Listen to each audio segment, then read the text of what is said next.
নমস্কার, দি রিপোর্টে আপনাদের স্বাগত। আগরপাড়ার প্রিয়া বিস্কুটের পর এবার বন্ধ হয়ে গেল তারাতলার ব্রিটানিয়া বিস্কুট কারখানাও। বঙ্গজীবনের ছোট থেকে বড় সব বয়সী মানুষজনের কাছেই বিশেষ আবেগে আবার আঘাত আনল এই খবর। স্মৃতির পাতায় যুক্ত হল শতাব্দী প্রাচীন দেশের অন্যতম আরও একটি জনপ্রিয় বিস্কুট কারখানার নাম। সূত্রের খবর, তারাতলার ব্রিটানিয়া কোম্পানির উৎপাদন বন্ধ হয়ে যাওয়ায় কর্মহীন হয়ে পড়লেন বহু মানুষ।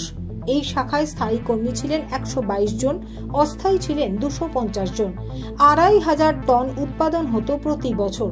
জানা গেছে এই কারখানার স্থায়ী শ্রমিকদের যারা 10 বছরের উপর চাকরি করেছেন তাদের প্রত্যেককে কোম্পানির তরফে 22,25,000 টাকা দেওয়া হয়েছে। 6 থেকে 10 বছরের নিচে যারা চাকরি করেছেন তাদেরকে 18,75,000 টাকা দেওয়া হয়েছে। আর তার থেকেও কম সময় যারা কর্মরত ছিলেন তাদেরকে 13,25,000 টাকা করে দেওয়া হয়েছে কোম্পানির তরফে। তবে 2004 সাল থেকে যে 250 জন অস্থায়ী কর্মী কাজ করেছেন তাদের কোম্পানির তরফে এখনো পর্যন্ত কোনো টাকা পয়সা দেওয়া হয়নি। জানা যায়নি কোম্পানির তরফে এই কারখানা বন্ধের কারণও। কারখানা সংলগ্ন রাস্তা দিয়ে যাওয়ার সময় বিস্কুট তৈরির সেই সুবাস আর পাওয়া যাবে না। পাশাপাশি এই দুর্মূল্যের বাজারে একের পর এক কারখানা বন্ধ হয়ে যাওয়ায় বেকারত্বের সংখ্যা আরো বৃদ্ধি পেল, জানালেন এক পথচারী।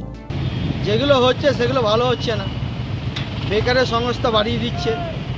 যারাও চাকরি করতো তারাও বেকার হয়ে যাচ্ছে।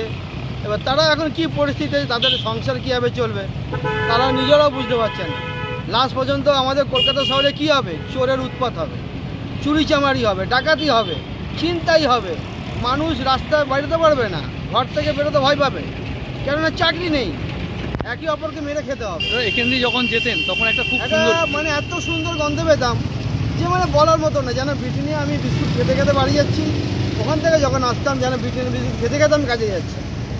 এই যে এটা হলো, এটা কিন্তু একদম খুবই বাজে। নিত্যদিন এই অঞ্চল দিয়ে যাতায়াত করেন, শুনে খুব খারাপ লাগছে, জানালেন এক বাইক আরোহী।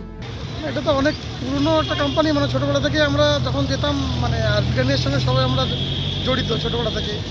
তো এটা খুবই আমি তো শুনে শক্তি হয়ে গেলাম, আমারও জানা ছিল না।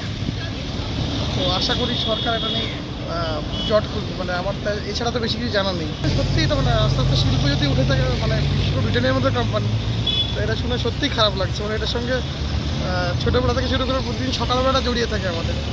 আপনার নাম? আমার নাম মহিদুল ইসলাম। দিদি, প্রত্যেকদিন এই রাস্তা থেকে গেলে ব্রিটানিয়া একটা গন্ধ পেতেন, কিন্তু আর পাবেন না, বন্ধ হয়ে গেছে। কি বলবেন?